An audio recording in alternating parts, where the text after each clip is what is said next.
करना हाँ, पड़ेगा। Vipin Sharma ji, your take.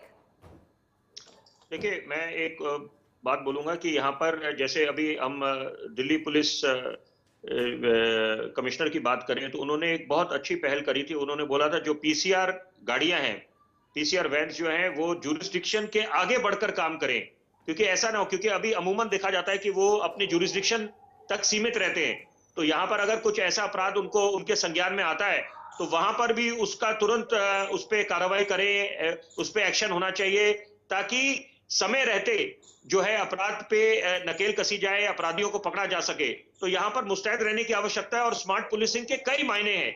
आप 360 डिग्री काम करना पड़ेगा और नई नई चुनौतियों का सामना करना पड़ेगा। और जैसे आपने कहा, मैं उसी बात के साथ इत्तेफाक रखते हुए उसमें एक बात जोड़ूंगा कि यहाँ पर 2 कदम आगे चलना पड़ेगा। अगर अपराधी सोच रहे हैं तो उनकी जो एक माइंडसेट है उससे निपटने के लिए 2 कदम आगे सोचना पड़ेगा पुलिस को। और आपको टेक्नोलॉजी का इस्तेमाल करना पड़ेगा और साथ में अलग अलग आपके जो पुलिस के मुखबिर होते हैं उनका भी आपको सदुपयोग करना पड़ेगा। और सबसे बड़ी बात है कि एक आम आदमी को विश्वास में लेना पड़ेगा। ये समय है कि अगर आपने हिंदुस्तान को विश्व गुरु बनाना है तो आपको लोगों को साथ जोड़ना पड़ेगा।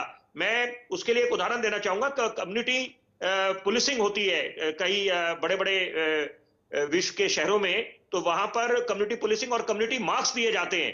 तो यहाँ पर ऐसी अगर कुछ अच्छी मिसाल कायम हो, कुछ इनोवेटिव कदम उठाए जाएं, तो मुझे नहीं लगता ऐसा वो दिन दूर होगा कि जब हम लोग अपराध पे काबू कर पाएंगे और हिंदुस्तान की छवि को अपराध के संदर्भ में बहुत आगे ले जा पाएंगे। विपिन शर्मा जी, देखिए, इसमें कोई दो राय नहीं कि पुलिस का भाव है सेवा, लेकिन वो सेवा तभी कर पाएगी, इसमें ये पॉइंट ऐड करना बहुत जरूरी है कि जब आप पुलिस की सहूलियत, उनकी सुविधाओं का भी ख्याल रखें, क्योंकि हम देख रहे हैं कि बहुत बहुत वर्कफोर्स है, लोगों की कमी है, पुलिस कई पद खाली हैं, उनके पास फोर्स वर्क लोड बहुत ज्यादा है, प्रेशर बहुत ज्यादा होता है। और जैसे कि प्रभात जी कह रहे थे कि बहुत सुख सुविधाओं का उनको भी उनका ख्याल रखना चाहिए, तभी तो वो पूरे भाव से समर्पित होकर वो काम कर पाएंगे। मैं चाहूंगा एक जानकारी देना कि यहाँ पर अगर हम पुलिस की बात करें तो वीआईपी सिक्योरिटी में भी उनकी काफी डिप्लॉयमेंट होती है। तो ये भी एक इसको चुनौती समझ सकते हैं, ग्रे एरिया समझ सकते हैं। यहाँ पर इस दिशा में सोच जानी चाहिए कि अगर हम लोग, हमारे पास अगर लिमिटेड पुलिस ऑफिशियल्स हैं, पर्सनल्स हैं, तो वहां पर कैसे, क्योंकि आपको वीआईपी सिक्योरिटी में भी डिप्लॉयमेंट करनी है, वहां पर भी तैनाती चाहिए, आपको चाहिए पुलिसकर्मी। तो यहाँ पर अगर ऐसी तमाम चुनौतियां आपके सामने आ रही हैं तो यहाँ पर तालमेल बिठाने की आवश्यकता है। जैसे हम बोलते हैं एक राष्ट्र एक संविधान, एक राष्ट्र एक तिरंगा, एक राष्ट्र एक राशन कार्ड। तो वहीं यूनिफॉर्म पुलिस सिस्टम भी अगर कुछ हो जाए। प्रभात जी भी कह रहे थे, प्रभात जी भी कह रहे थे कि एक पुलिसिंग देश एक पुलिसिंग।